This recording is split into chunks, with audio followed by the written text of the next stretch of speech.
ബിനോയ് വിശ്വം അല്ലല്ലോ പിണറായി വിജയൻ. പിണറായി വിജയൻ സ്വീകരിച്ചത് പിണറായി വിജയൻ്റെ നിലപാടാണ്. ബിനോയ് വിശ്വത്തിന് അങ്ങനെ ഒരു നിലപാടുണ്ടാവും. അദ്ദേഹം കാറുകയറ്റിലായിരിക്കും. ഞാൻ കാറുകയറ്റിയത് ശരിയാണ്, അത് ശരിയാണെന്ന് തന്നെയാണ് ഞാനിപ്പോഴും കരുതുന്നത്. അതിലൊരു തെറ്റുണ്ടെന്ന് ഞാൻ നേരത്തെ പറഞ്ഞില്ലല്ലോ. ആ നിലപാട് തന്നെയാണ് എനിക്കിപ്പോഴും ഉള്ളത്. അതിൻ്റെ സാഹചര്യം ഞാൻ പറഞ്ഞിട്ടുണ്ട്.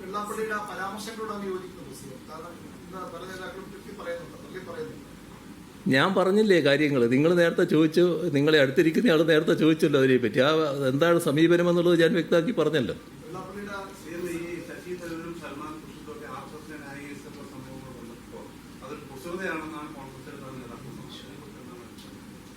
അതാണല്ലോ സമീപനം. ഇപ്പോൾ നമ്മൾ കാണേണ്ട ഒരു കാര്യം, കേരളത്തിൻ്റെ അന്തരീക്ഷം കുറച്ചുകൂടി ഗൗരവമായിട്ട് നമ്മൾ ഉൾക്കൊള്ളണം.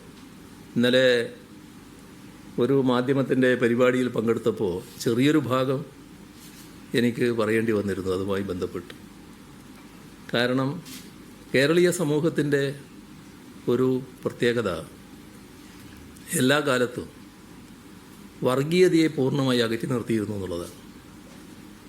പക്ഷേ ഇവിടെ കോൺഗ്രസ് മതനിരപേക്ഷതയൊക്കെ പറയുമെങ്കിലും 4 വോട്ടിനു വേണ്ടി ഏത് വർഗീയതയുമായി കൂടിച്ചേരുന്നതിന് മടി കാണിച്ചിരുന്നില്ല.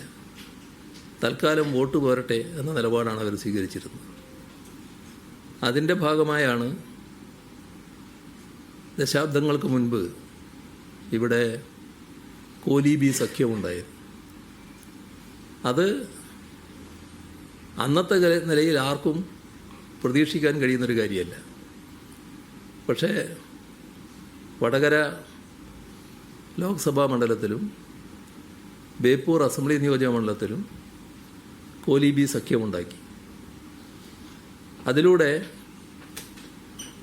BJPക്ക് അഭിമതരായ ആളുകളെ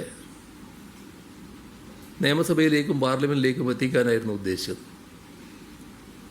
പക്ഷേ കേരളീയ സമൂഹം വലിയ ജാഗ്രത വർഗീയതയ്ക്കെതിരെ പുലർത്തുന്നൊരു കാലമായതുകൊണ്ട് തന്നെ ആ നീക്കം ഫലവത്തായില്ല. സാധാരണ കണക്ക് ശാസ്ത്രമനുസരിച്ച് 2 × 2 = 4 എന്ന കണക്ക് ശാസ്ത്രമനുസരിച്ചാണെങ്കിൽ ഇവർക്കെല്ലാമുള്ള പിൻബലം, ആ വോട്ടിൻ്റെ പിൻബലം കണക്ക് കൂട്ടിയാൽ വലിയ ഭൂരിപക്ഷത്തിൽ ഈ പറയുന്ന കോലീബി സ്ഥാനാർത്ഥി ജയിച്ചു വരുമെന്നാണ് അവർ കണക്കാക്കിയിരുന്നത്. പക്ഷേ ആ കണക്ക് ശാസ്ത്രമല്ല, ജീവനുള്ള മനുഷ്യനാണല്ലോ ഇതിന് പ്രതികരിക്കേണ്ടത്. അവരുടെ പ്രതികരണം അവരുടെ ബോധത്തിൽ നിന്നാണ് ഉണ്ടായത്. അത് മതനിരപേക്ഷതാ ബോധമായിരുന്നു, വർഗീയതയ്ക്കെതിരെയുള്ളതായിരുന്നു. അങ്ങനെയാണ് ആ 2 സ്ഥലത്തും ഈ പറയുന്ന സ്ഥാനാർത്ഥികൾ പരാജയപ്പെട്ടത്. അവിടെ അവരെ പരാജയപ്പെടുത്താൻ കഴിയും. പക്ഷേ നീക്കങ്ങളിവിടെ അവസാനിച്ചില്ല കേട്ടോ. പിന്നീടൊരു ഘട്ടത്തിൽ കേരളത്തിൽ UDF അധികാരത്തിലിരിക്കുമ്പോൾ RSSൻ്റെ ഒരു പ്രധാനി പരസ്യമായ ഒരു വിമർശനം ഉന്നയിക്കുകയുണ്ടായി. നിങ്ങൾ അധികാരത്തിലിരിക്കുന്നത് 40 സീറ്റുകളിൽ ഞങ്ങൾ കൂടി പിന്താങ്ങിയത് കൊണ്ടാണ് എന്ന കാര്യം ഓർമ്മ വേണം എന്നായിരുന്നു പറഞ്ഞത്. അപ്പോൾ വിവിധ ഘട്ടങ്ങളിൽ നീക്കുപോക്കുകളും പരസ്പര ധാരണയും ഇവർ തമ്മിൽ ഉണ്ടാക്കിയിരുന്നു എന്നതാണ് പിന്നീടുള്ള അനുഭവം.